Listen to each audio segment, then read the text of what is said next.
Good morning student, कैसे हैं आप लोग। आई होप आप लोग बहुत अच्छे होंगे और खूब मन लगा के पढ़ाई कर रहे होंगे। बच्चों, हम लोगों ने चैप्टर 8 जो है creating list and inserting image in HTML, इसमें हम लोगों ने पढ़ा था लिस्ट क्या होता है और टाइप ऑफ लिस्ट्स पढ़े थे, कितने टाइप्स के लिस्ट होते हैं और कौन कौन से होते हैं। और नेक्स्ट टॉपिक जो हमारा है how to create list in HTML ordered list. Student, इसमें हम लोग पढ़ेंगे कि हमें कैसे एक ऑर्डर लिस्ट को तैयार करते हैं।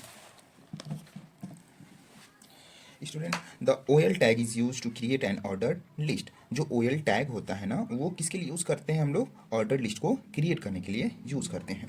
We can specify the style attribute in the beginning. हमें क्या करना होता है, स्पेसिफाई करना होता है स्टाइल को, और उस स्टाइल को के एट्रीब्यूट को हमें शुरुआत में ही लिखना पड़ता है कि किस टाइप का हमारा स्टाइल होना चाहिए। जैसे कि ABCD ऐसे होना चाहिए, 1 2 3 ऐसे होना चाहिए, या रोमन में होना चाहिए। ये सारी चीज़ें हम लोग कहाँ स्पेसिफाई करेंगे, एट बिगनिंग में। In HTML we can use the OL tag for the 3 kind of order list.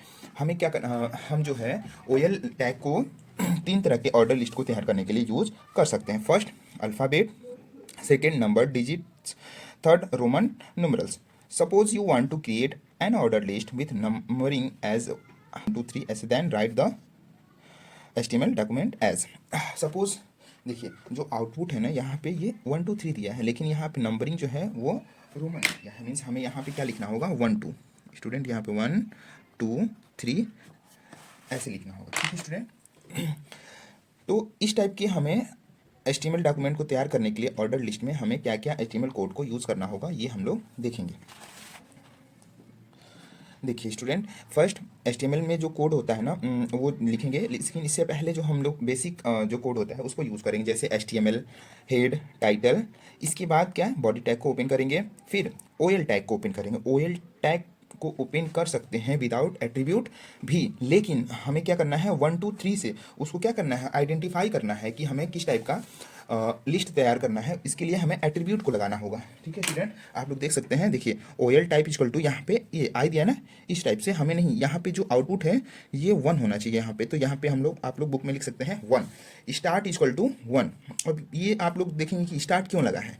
Start इसलिए लगा है कि जो हम ऑर्डर लिस्ट तैयार कर रहे हैं वो कहाँ से स्टार्ट होगा, मीन्स 1 से स्टार्ट होगा, 2 से, 3 से, कहाँ से स्टार्ट करना चाहते हैं, उसके बाद कंटिन्यू होगा। लेकिन हमें कहाँ से स्टार्ट करना है, 1 से, तो स्टार्ट इक्वल टू 1 लिखेंगे। ठीक है, उसके बाद हम नेक्स्ट स्टेप्स को करेंगे क्या, LI टैग को यूज़ करेंगे। LI टैग का यूज़ करते हैं क्योंकि जैसे देखिए आप लोग को यहाँ 1 2 3 4 5 नंबर्स यहाँ पे हमें क्या करना है, दिखाना है। तो हमें 5 टाइम LI को यूज़ करना होगा। जैसे LI India, LI China, LI Pakistan, LI Bangladesh, LI Bhutan. तो इस टाइप से हमें क्या करना है, कोड लिखना है। इसके बाद OL टैग को क्लोज करना होगा। यहाँ पे देखिए आप लोग OL टैग को क्लोज करेंगे, उसके बाद बॉडी टैग को क्लोज करेंगे। ठीक है स्टूडेंट, इसके बाद हम लोग नॉर्मली HTML को क्लोज करेंगे और अपने प्रोग्राम को रन कराएंगे। समझ में आया स्टूडेंट। आप लोग को कोई प्रॉब्लम होगा तो आप लोग कमेंट कर सकते हैं, मैं उसका रिप्लाई जरूर दूंगा। Next, unordered list. If you want some list as unordered और numbered list, then the tag used would be UL instead of OL. The item in the list appear with bullets. Student, क्या है unordered list, means इसमें कोई भी serial wise हमारा list जो है वो तैयार नहीं होगा। तो हमें क्या है, ऑर्डर लिस्ट में OL टैग को यूज़ करते थे, लेकिन OL टैग की जगह हमें क्या यूज़ करना होगा, UL टैग को। OL टैग की जगह कौन से टैग को, UL टैग को। बेसिक हमारा HTML जो कोड है वही होगा। बॉडी टैग को ओपन करेंगे, फिर UL टैग को ओपन करेंगे, फिर LI India, LI China, LI Pakistan. ऐसे LI क्यों यूज़ करते हैं पता है ना आप लोगों को, कि जितने पॉइंट्स में हमें लिखना है जिस चीज़ों को, उतनी बार हमें क्या करना होगा, LI टैग को यूज़ करना पड़ेगा। आफ्टर दैट हमें क्या करना है, UL टैग को क्लोज करना है, फिर बॉडी एंड HTML को क्लोज करेंगे। तो उसके बाद रन कराएंगे तो हमारा जो आउटपुट है इस टाइप से दिखाई देगा। ठीक है student. Next, definition list. The definition list is not a list of single item. It is a list of items with a descriptions in words like a dictionary, where there are words and their meanings listed without numbers and bullets. A definition list is start with a DL tag. Student, जो definition list होता है वो single item का list नहीं होता है, is not a list of single item, एक single item का लिस्ट नहीं होता है। जैसे हम लोग ऊपर देखे थे कि एक एक लिस्ट तैयार करते थे, जैसे इंडिया, चाइना, पाकिस्तान ऐसे, लेकिन उस इसमें डिफिनीशन लिस्ट में इस टाइप का नहीं होता है। इसमें क्या होता है, it is a list of items with a descriptions. Description समझते हैं, जो विवरण होता है उसके बारे में लिखा हो। जैसे अब ने इस आउटपुट में देखिए कंट्रीज ऑफ एशिया, तो कंट्रीज ऑफ एशिया एक तरह से हमारा हेडिंग हो गया, और उसमें क्या क्या है वो डिस्क्रिप्शन में लिखा गया है, मीन्स इसके नीचे लिखा गया है। तो ये होता है डिफिनीशन लिस्ट, मीन्स उसके बारे में लिखना, dictionary type. And there meaning listed without numbers और बुलेट्स। इसका जो मीनिंग होता है वो विदाउट नंबरिंग एंड बुलेट्स के फॉर्म में लिखा जाता है, बिना नंबर और बुलेट के। यहाँ पे ना ही नंबर होगा ना ही बुलेट होगा। और definition list start with a DL tag. एक डिफिनीशन टैग जो होता है वो किस टैग से स्टार्ट होता है, डीएल टैग से स्टार्ट होता है।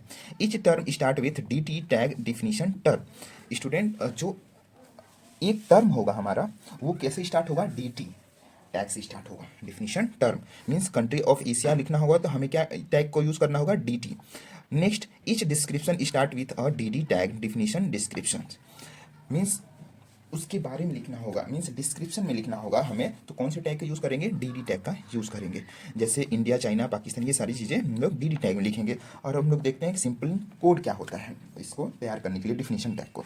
सबसे पहले बेसिक चीज़ें हम लोग कोड को टाइप कर लेंगे, जैसे एचटीएमएल है, टाइटल, उसके बाद बॉडी टैग। फिर देखिए डीएल टैग। डीएल टैग होता है कि हम क्या कर रहे हैं कि डिफिनीशन लिस्ट तैयार करने जा रहे हैं, ठीक है स्टूडेंट, इसलिए हमें डीएल टैग को फर्स्ट ऑफ ऑल यूज़ करना होगा। फिर उसके बाद डी टैग को यूज़ करेंगे कि क्यों, डिफिनीशन टर्म मीन्स उसका हेडिंग क्या है, हम लोग उसमें हेडिंग क्या देना चाहते हैं, तो इसके लिए हम लोग डी टैग को यूज़। जैसे कंट्रीज ऑफ एशिया, आप लोग यहाँ देख सकते हैं countries of Asia. D tag means description, उसका डिस्क्रिप्शन क्या लिखना है, डिस्क्रिप्शन में क्या लिखना है, इंडिया, चाइना, पाकिस्तान, बांग्लादेश, ये लिखे। फिर D means term, languages of Asians countries, वो किस टाइप में होगा, हमारा डी में। फिर क्या है, डिस्क्रिप्शन लिखना है हमें, तो डी टैग को यूज़ करना होगा। फिर डी टैग में Hindi, Chinese, English, Urdu, Arabic, ऐसे हम लोग लिखेंगे। फिर लास्ट में हमें डीएल टैग को क्लोज करना है। देखिए स्टूडेंट, जो है हमारा डी और डी टैग जो है वो क्लोजिंग टैग नहीं है, लेकिन जो डीएल टैग है वो क्लोजिंग टैग है, ये हमें ध्यान देना हो। उसके बाद बॉडी टैग को यूज़ करेंगे, मीन्स क्लोज करेंगे। उसके बाद एचटीएमएल, हम उसके बाद हमें सिंपली अपना प्रोग्राम को रन कराएंगे। तो हमारा प्रोग्राम कैसे शो करेगा, इस टाइप से शो करेगा। देखिए ये हेडिंग है, टर्म है, और ये डिस्क्रिप्शन है। ये हेडिंग मीन्स टर्म और ये डिस्क्रिप्शन। स्टूडेंट, आज के लिए इतना ही। हम लोग कल नेक्स्ट क्लास में पढ़ेंगे कि एचटीएमएल डॉक्यूमेंट में इमेज को कैसे इंसर्ट करेंगे। आज के लिए इतना ही। Okay bye, thank you, take care.